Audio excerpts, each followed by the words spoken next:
Hello everyone, welcome to Slipjoint Sawyer. Today we're going to be taking a look at two knives from SOG, and these were generously sent to the channel by SOG themselves, so a big shout out to them for that, really appreciate it. Before we jump into that though, just want to give a big shout out to Tim's School of Fish. If you haven't checked him out, please make sure you do. Great channel, great guy, producing some really great traditional knife content. I believe he's got a giveaway going on at the moment as well, and I really love the colours on his sticker as well. You've got the two fish on here, the cross swords, and of course that Viking going on at the bottom, and he really has a Viking beard. Very, very impressive beard, Tim. Appreciate you sending the stickers out to me, guys. Please make sure you go check him out, give him a subscribe, let him know Slippy sent you. So we'll just pop that up the top. So as I mentioned, we're going to take a look at two knives from SOG. These were sent to the channel by SOG themselves. Both of them slip joints, and they are modern slip joints.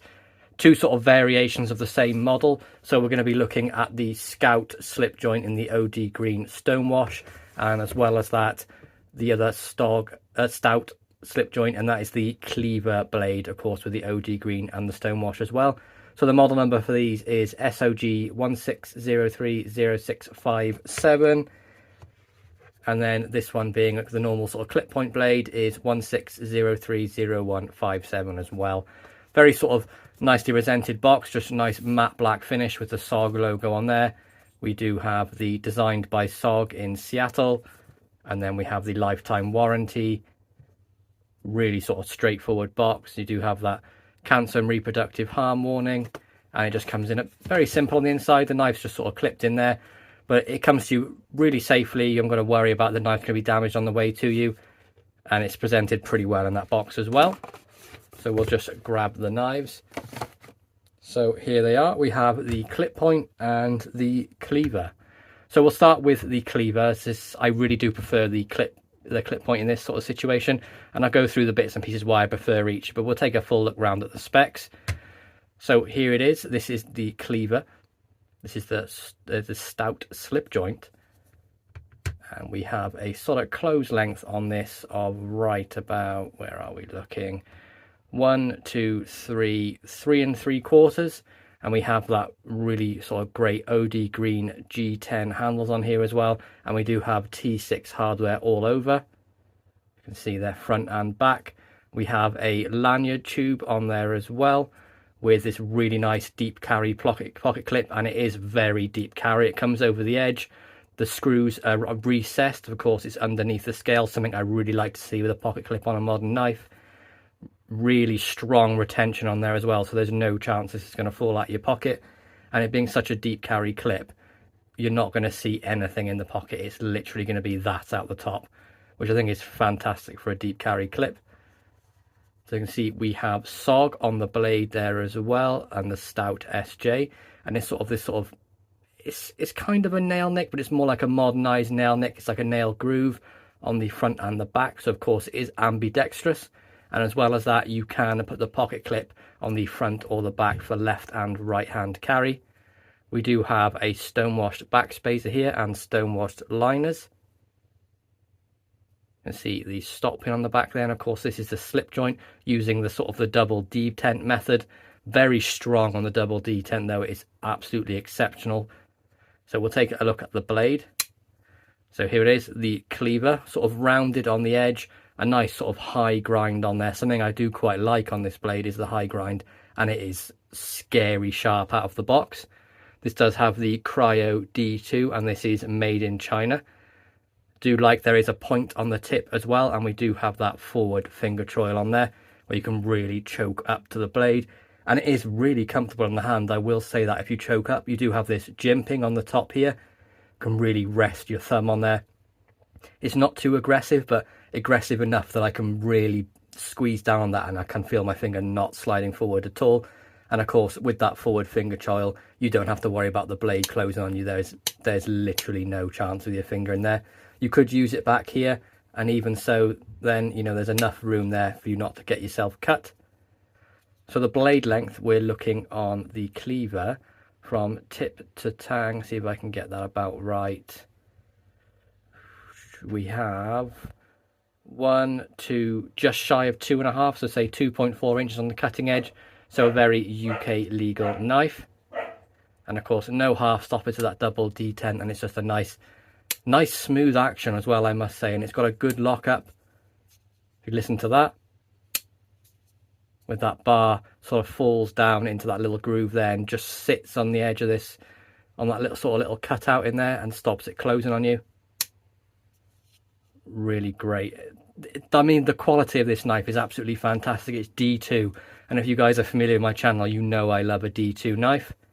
And one of the things I will say that I'm not a big fan of the Cleaver one in particular is that sort of, obviously it's a Cleaver style blade, but because of the back spacer, you can see in there where it's tucked in next to it, they have to leave this quite a big gap at the end of the knife, and it does look a little bit awkward to me.